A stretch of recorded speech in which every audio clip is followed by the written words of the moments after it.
Political and economic turmoil continuing in Sri Lanka, and in the latest, the acting President Ranil Wickremesinghe has declared a state of emergency in the country. This comes as Sri Lanka is set to pick a new president on the 20th of July. The government notification stating that it is expedient to declare a state of emergency in the interest of public security, protection of order and maintenance of essential supplies and services. A state of emergency allows the troops to arrest and detain suspects.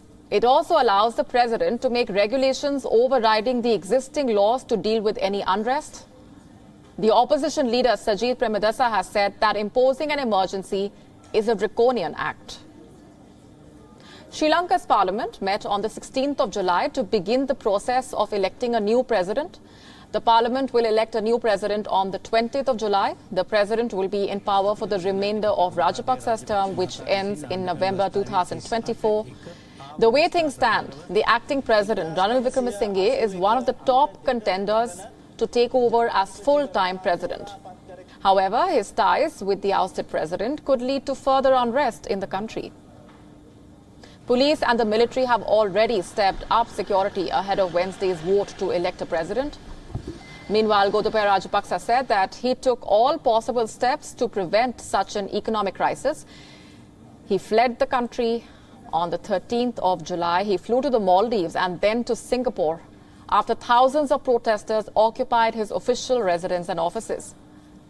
The parliament accepted Rajapaksa's resignation on the 15th of July.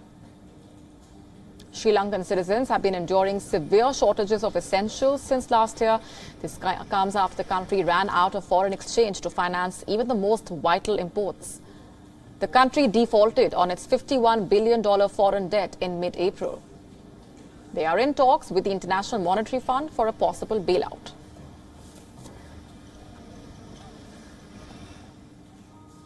For more on these developments, our correspondent Dasani Athoda getting us this report from Colombo. Take a look.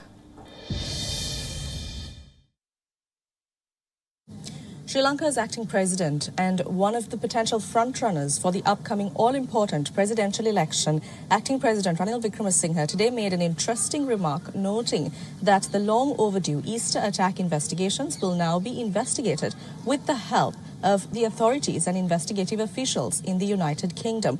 That's not all. He also assured that the 19th Amendment will be brought back into Sri Lanka and urged all parliamentarians to come together and put aside their differences during a time of crisis like this. Sri Lanka is anticipating two interesting days here.